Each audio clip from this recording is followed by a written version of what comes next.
గమ్యం ఒక్కటే, ఇంజనీరింగ్ నుంచి యానిమేషన్ వరకు ఎన్నో కోర్సులతో అత్యుత్తమ విద్యను అందిస్తోంది KLH యూనివర్సిటీ. అయ్యా, తమరి దయ వల్ల అమ్మాయి పెళ్లి కుదిరింది. అలాగా, మంచిది. వచ్చే నెల 15వ తేదీ ముహూర్తం. ఓహో, తమరు కుటుంబంతో సహా దయచేయాలి. అలాగే. అమ్మా, ఆశీర్వాదం తీసుకురా. 10 కాలాల పాటు పిల్లా పాపలతో చల్లగా ఉండమ్మా. మరి మేము వస్తామయ్యా. ఉండండి ఒక్క నిమిషం. అమ్మా సుమతి, దేవుడి దగ్గర ఉన్న కుక్కమరిని తీసుకురామ్మా. అవును, అబ్బాయి ఏం చేస్తుంటాడు? రైస్ మిల్లులో గుమస్తాగా పనిచేస్తున్నాడండి. ఎవరి మిల్లులో? వెంకయ్య గారి మిల్లులోనండి. ఆహా. అమ్మా సుమతి, కుంకుమేదమ్మా?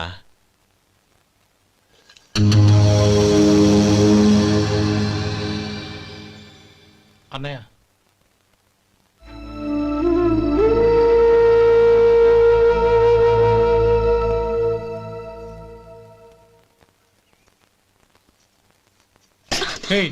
ఏంటిది?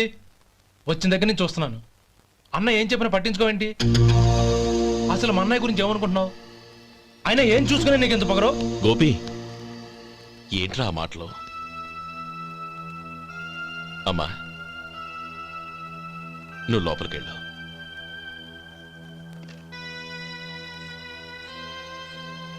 రే గోపి, కొత్త కదరా, ఎందుకలా కంగారు పెడతావు?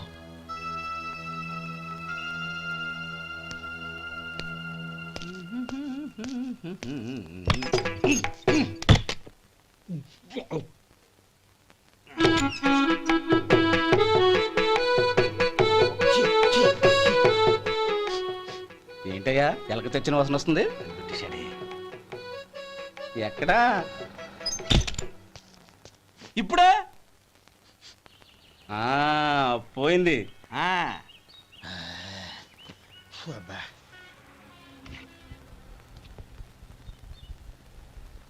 ఏమయ్యా, కాలు ఇలా ఊగుతూ ఉంటే టిఫిన్ ఎలా చేసేది? నా కాలు ఊగడానికి నువ్వు టిఫిన్ చేయడానికి ఏంటి సంబంధం? నేనంటుంది నీ కాలు గురించి కాదయ్యా, మరి ఈ కాలు గురించి. ఆ ముక్క ముందే చెప్పొచ్చుగా. ఉడతలో పిగేసిన తాటెంకలాగా బొచ్చు నువ్వును. ఒరే సొంటి, ఆడి కింద ఒత్తిట్టు. అలాగే.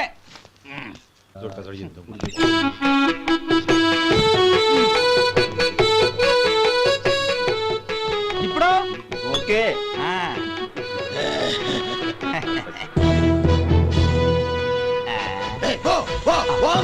ఎన్నిసార్లు చెప్పాలి నీకు? ఒకసారి ఏదో బుద్ధి లేదు. కడుపు కడదన్నావు, గడి తిన్నావా? ఓపలికి పో పో పో పో పో. అబ్బా,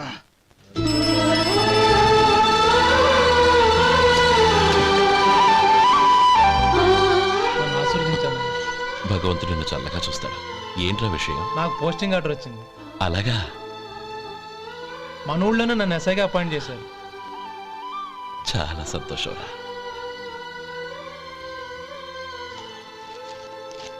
అన్నయ్య, నాకు కాదురా, ముందు మీ ఆవిడికి పెట్టావు. ఇదంతా అమ్మాయి దృష్టం. నీకు ఉద్యోగం రావాలని ఎన్ని నోములు నోచిందో, ఎందరు దేవుళ్లకు మొక్కిందో. వెళ్ళి మీ ఆవిడికి పెట్టావు. ఏంటమ్మా ఇది? నా మొహం చూస్తే ఎలాంటి పనైనా నాశనం అయిపోతుందని, నేను నష్ట జాతకురాలని మా నాన్న ఎప్పుడు అంటుండేవారు. అదే నా మనసులో నాటుకుపోయింది. ఆ రోజు మీరు కుంకుమ భరిని అడిగినప్పుడు శుభమా అంటూ పెళ్లి చేసుకోబోయే ఆ పిల్లకి నా చేతులతో కుంకుమ ఇచ్చానంటే ఎక్కడ శుభం జరుగుతుందోనని భయపడ్డానండి.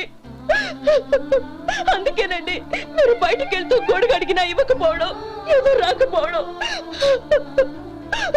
అంతేగాని నా బతుకులో వెలుగు నింపిన మిమ్మల్ని అవమానించేంత దుర్మార్గురాలి కాదండి. ఏంటమ్మా ఇది? చిన్నపిల్లల లేదండి, నాకు అదృష్టం ఉందని, నా పూజకు ఓ విలువ ఉందని మొట్టమొదటిసారి అందు మీరే. ఈ క్షణమే నా ప్రాణాలు పోయినా పర్వాలేదు బాబు గారు, ఆ ఒక్క మాట చాలు. ఊరుకో. మంచి చెట్లకు మనుషులే కారణమైతే ఇక గుళ్ళెందుకు, దేవుళ్ళెందుకు? పిల్లెదురొస్తే అశుభమని, నక్కతోక తొక్కితే శుభమని అంటారు. అలా అయితే అందరూ ఇళ్లలో నక్కల్నే పెంచుకోవచ్చుగా. అలా ఎందుకు చేయరు? మంచి చెడు అన్నది మనుషుల మనసుల్లో ఉంటుందమ్మా, ఆశీర్వదించే చేతుల్లో కాదు. ఇక మీదట నేనెప్పుడూ నీ కళ్ళలో నీళ్లు చూడకూడదు, సరేనా? రే అమ్మాయికి తీపి తినిపించు. పెట్టా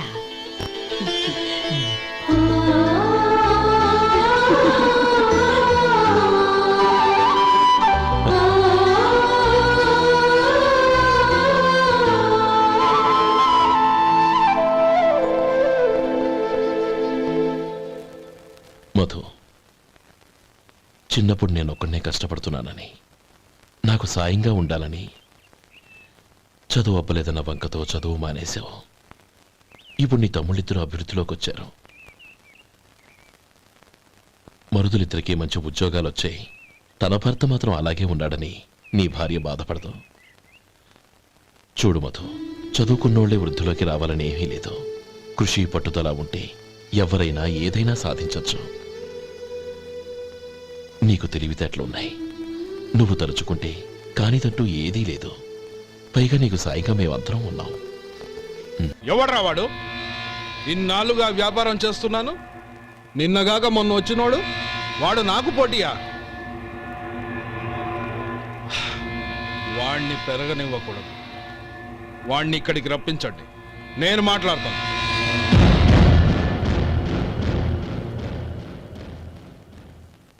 నమస్కారం అండి. ఉమ్, రమ్మన్నారంట?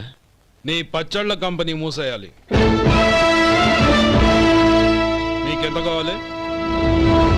5 లక్షలు ఇస్తాను. చాలా? 5 లక్షలు కాదు, 50 లక్షలు ఇచ్చినా నా కంపెనీ మూయడం జరగదు. బాగా ఆలోచించుకొని చెప్పు. ఈ వ్యాపారంలో పుట్టి పెరిగినోణ్ణి, నాతో పోటీ పడకు. నా చేతి కింద 6,000 మంది పనిచేస్తున్నారు. ఆంధ్ర మొత్తం నాకు బ్రాంచులు ఉన్నాయి. నేనే మార్కెటింగ్ చేయలేకపోతున్నాను. ఆఫ్టర్ ఆల్ ఒక కుటీర పరిశ్రమలా పెట్టుకొని నువ్వెలా మార్కెటింగ్ చేయగలవు? 6,000 మంది వర్కర్స్ని పెట్టుకుని ఆంధ్ర మొత్తం బ్రాంచీలున్న మీరే నా కంపెనీ చూసి భయపడుతున్నారంటే నా సరుకులో నాణ్యత ఉందనేగా. ఆ నాణ్యత ఉన్నంత వరకు నాకెవరూ పోటీ కాదు. ఈ ప్రపంచంలో నేను ఎక్కడైనా మార్కెట్ చేయగలను. వస్తాను.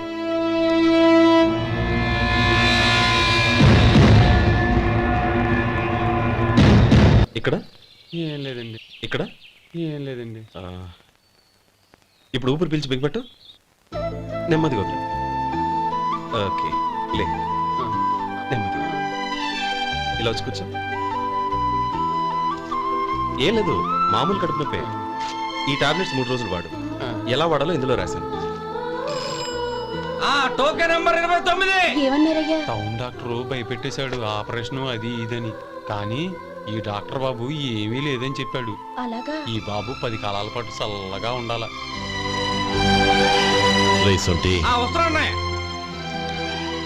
రే, భగవంతుడి దయ వల్ల తమ్ముడు హస్తవాసి మంచిదని అప్పుడే పేరొచ్చిందిరా.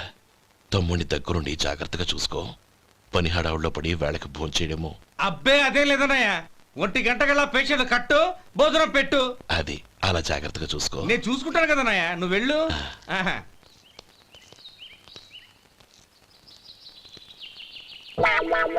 అయ్యో, ఏంటయ్యా ఉంటున్నాడా ఈ దెబ్బలు? ఏదైనా యాక్సిడెంటా? అదేం కాదండి, మరి గోరు కొరికినందుకు ఎలక్ట్రిక్ స్తంభానికి కట్టేసి ఇలా రక్తం వచ్చేలా కొట్టారండి. ఊరు కొరికినందుకు ఎలక్ట్రిక్ స్తంభాన్ని కట్టేసి ఇంతలా కొడతారా? వాళ్ళు అసలు మనుషులా, రాక్షసులా? చాలా థ్యాంక్స్ అండి. కనీసం మీరైనా అర్థం చేసుకున్నారు. వాళ్ళు అర్థం చేసుకోలేదండి.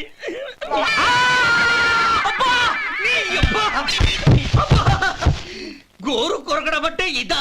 నిన్ను కొట్టడం కాదురా, నిలువురా నరికేయాలి. మన 2 ఊర్ల పొలిమేరలో ఉన్న ఈ మల్లికార్జున స్వామి వారి దేవాలయం జీర్ణదశలో ఉందన్న విషయం మీ అందరికీ తెలుసు. ఇన్నాళ్ళు మీ ఊరు వాళ్ళు పట్టించుకుంటారని మా ఊరి వాళ్ళు, మా ఊరి వాళ్ళు పట్టించుకుంటారని మీ ఊరి వాళ్ళు దీన్ని ఇలా వదిలేశారు. ఈ గుడి మీ ఊరికి ఎంత ముఖ్యమో మా ఊరికి అంతే ముఖ్యం. కాబట్టి మన ఇరు గ్రామ ప్రజలు కలిసి దాన్ని బాగు చేయించి కుంభాభిషేకం చేయించాలనే సదుద్దేశంతో ఒక కమిటీని ఏర్పాటు చేశాం. ఈ కమిటీలో 2 గ్రామాలకు సంబంధించిన ప్రముఖులు ఉన్నారు. కమిటీ ప్రెసిడెంట్గా ఎవరిని ఎన్నుకోవాలనే విషయంలో శ్రీ గోపాలరావు గారి పేరు, శ్రీ లక్ష్మీపతి గారి పేరు పరిశీలనలోకి వచ్చాయి. అందువలన మేమందరం బాగా ఆలోచించి తర్జన భర్జనలు చేసిన మీదట శ్రీ గోపాలరావు గారే అన్ని విధాలా ప్రెసిడెంట్ పదవికి అర్హులని ఈ కమిటీ నిర్ణయించడం జరిగింది.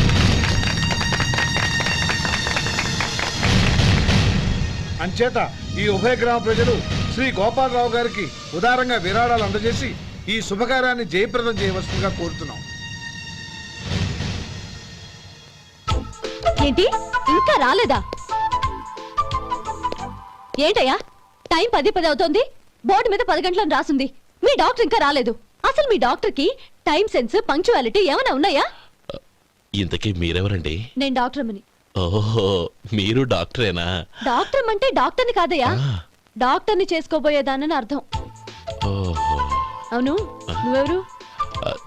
నేను ఇక్కడ టోకన్ ఇస్తూ ఉంటానులేండి. తప్పుకో, తప్పుకోవయ్యా. అవును, మీ డాక్టర్ కి ఎవరో అన్నయ్య ఉన్నాడంట కదా, ఎలాంటోడు? ఎలాంటోడంటే అదేనయ్యా, చాలా కోపిస్తని విన్నాను. ఎందుకని అడుగుతున్నారు? ఎందుకంటావేంటయ్యా? ఆ అన్నయ్య మాట వినగానే మీ డాక్టర్ గడగడా ఉణిగిపోతాడు. అసలు డాక్టర్ చదివే తమ్ముణ్ణి అలా భయపెట్టచ్చా? తప్పు కదా?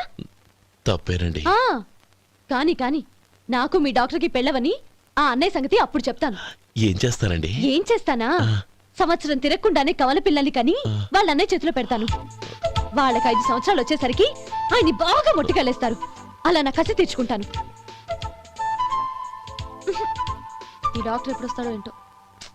అది సర్లే కానీ నువ్వు పని చేయి, మీ డాక్టర్ రాగానే నేను వచ్చి వెళ్ళానని చెప్పు. నేను అంటే ఓ, నా పేరు చెప్పలేదు కదా, నందిని. ఏం చెప్తావు? అదేనండి, నందిని గారు వచ్చి వెళ్ళారు అని చెప్తాను. గుడ్, పైకొస్తావు.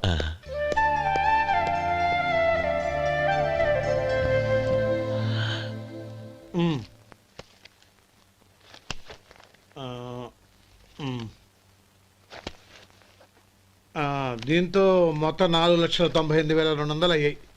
పోతే నువ్వు ఇచ్చినంత ఇవ్వలేకపోయినా ఈ దైవకార్యానికి నా వంతు చందా 1800. దీంతో మొత్తం 5 లక్షలు పూర్తయ్యాయి. సరేరా, నేను ఈ డబ్బు తీసుకుని పట్నం వెళ్ళి బ్యాంక్ లో వేసొస్తాను. అలాగే, నేను నీతో వద్దాం అనుకున్నాను రా, అనుకోకుండా సాయంత్రం ఇన్స్పెక్షన్ వచ్చింది. పర్వాలేదులే, వెళ్ళొస్తాను.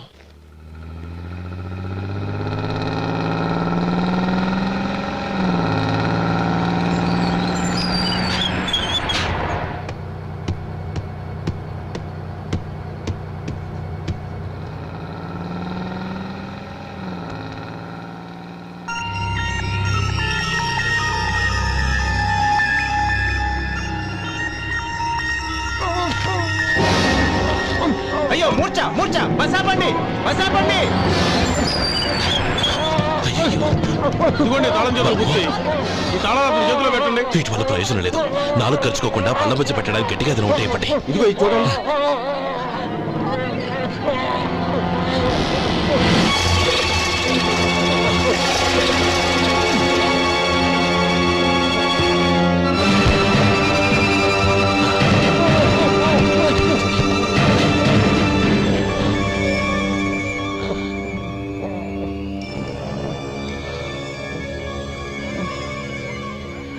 మీరు వెళ్ళి మీ సీట్లో కూర్చోండి, కొంచెం గాలాన్ని పడ్డి.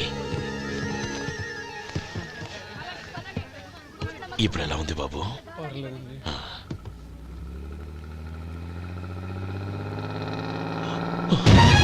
అయ్యో, నా బ్యాగ్ ఎవరైనా చూసారా? అందులో 5 లక్షలు ఉన్నాయి. నా బ్యాగ్ వెంటనే బస్ ఆపండి, ఎవరిని కింద దిగవద్దు, అందరినీ చెక్ చేయండి. నా అంచనా తప్పు కాలేదు. వాడి మంచితనమే వాడిని దెబ్బకొట్టింది. మన వాళ్ళని పంపించి గుడి తాలూకు డబ్బు కొట్టేశాడని పోలీస్ కంప్లైంట్ ఇవ్వండి. ఇప్పుడు ఆ స్టేషన్లో ఎస్ఐ వాడి తమ్ముడే. వాడే వెళ్ళి వాడి అన్నయ్యని అరెస్ట్ చేసి వీధుల్లో నడిపించుకు తీసుకురావాలి. అది నేను కళ్ళారా చూడాలి, మనసారా సంతోషించాలి. అయ్యో గోపాలం గారు, గోపాలం గారు, మీరు దేవస్థానం సొమ్ము దొంగిలించారని ఎవరో పోలీస్ కంప్లైంట్ ఇచ్చారంట. మిమ్మల్ని అరెస్ట్ చేయడానికి మీ తమ్ముడు గారు వస్తున్నారు.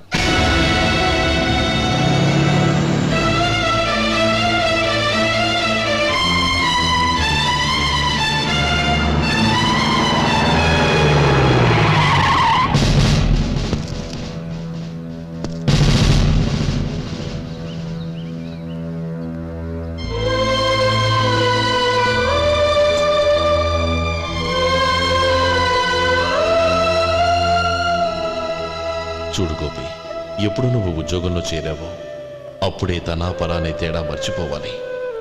నేరం చేసిన వాడు నీ తమ్ముడైనా అన్నైనా సరే శిక్షించాల్సిన బాధ్యత నీది. అదే నువ్వు నీ ఉద్యోగానికి ఇచ్చే గౌరవం.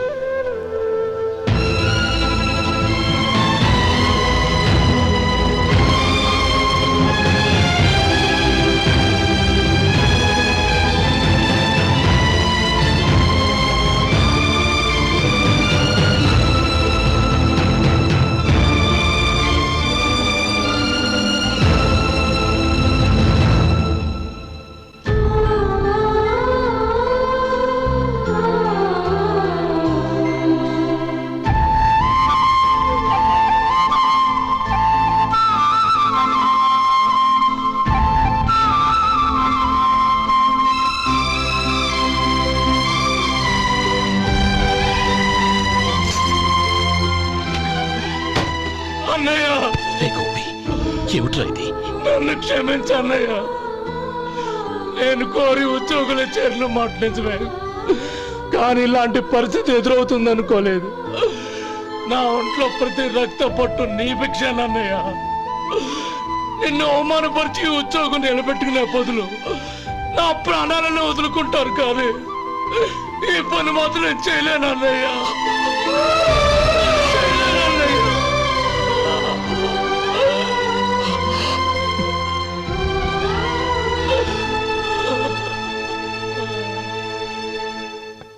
ఏరా, ఇన్నేళ్లు కష్టపడి సంపాదించిన ఉద్యోగానికి రాజీనామా చేస్తావా? కనీసం నీ పెళ్ళాం ఏమనుకుంటుందోనని ఆలోచించావా? ఇందులో అనుకోవడానికి ఉంది మామగారు. ఎండనక వాననక కష్టపడి ఓ తండ్రి కంటే ఎక్కువగా ఈయన్ని పెంచి పెద్ద చేశారు బావగారు. అలాంటి దేవుణ్ణి అరెస్ట్ చేసే ఆ ఉద్యోగం ఈయనకు అవసరం లేదు. బాగుంది. అన్నకు తగ్గ తమ్ముడు, తమ్ముడికి తగ్గ పెళ్ళాం. సరే, మీ ఇష్టం. నానమ్మ, అన్నయ్యడి. నమస్కారం అండి. ఓ నువ్వా? రా కూర్చో. పర్వాలేదండి. ఏంటి ఇలా వచ్చావు? ఆ రోజు నా కంపెనీని మూసేయమన్నారు. ఇప్పుడు నేను మూసేయడానికి సిద్ధంగా ఉన్నాను. దానికి ప్రతిఫలంగా నాకు 5 లక్షలు కావాలి. అలాగే, నీకు కావలసిన 5 లక్షలు నేను ఇస్తాను. చాలా థ్యాంక్స్ అండి. కానీ మీరు మీ కంపెనీని మూసేయక్కర్లేదు. సార్? అవును మిస్టర్ మధు, మీ అన్నగారికి జరిగిన అన్యాయం గురించి తెలుసుకున్నాను. మీ కుటుంబం గురించి కూడా విన్నాను.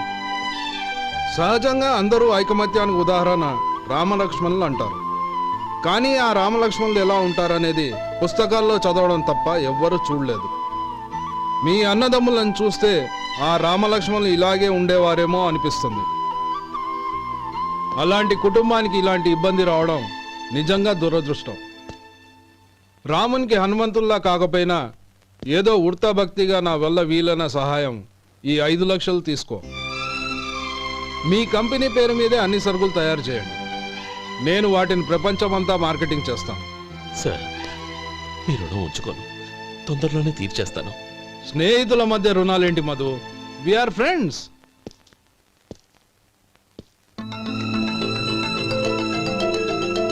ఏంటే అక్కడ ఆగిపోయావు? రా. నువ్వు మీ అన్నయ్యని అరెస్ట్ చేయడానికి అట్టెళ్ళావు, ఆయన లొంగిపోవడానికి ఇటు వచ్చారు. అవును, యూనిఫామ్ చేత్తో పట్టుకొచ్చావేంటి? సార్, నేను రే, ఈ మాత్రం దానికే బెదిరిపోయి ఉద్యోగం వదులుకుంటావా? నువ్వు ఇలాంటివి ఎన్నో సమర్థవంతంగా ఎదుర్కోవాలి. నిన్ను నేను ఎస్పీగా చూడాలి. అది కాదన్నయ్య. ఇంకేం మాట్లాడకు. ఇన్స్పెక్టర్ గారు, నన్ను లాకప్లో పెట్టండి. ఆగండి సార్, ఆ డబ్బు ఎక్కడికి పోలేదు. నేనే తీసి జాగ్రత్త చేశాను. ఈ విషయం అన్నయ్యకి తెలియక బ్యాగులో డబ్బు కనబడకపోవడంతో అది పోయిందనుకున్నాడు. నేను పట్నం నుంచి వచ్చేసరికి జరిగిన గొడవంతా తెలిసిందే. రే మధు, జరిగిన దానికి నన్ను క్షమించనయ్యా. ఇంటికి వెళ్ళాక అన్ని వివరంగా చెప్తాను.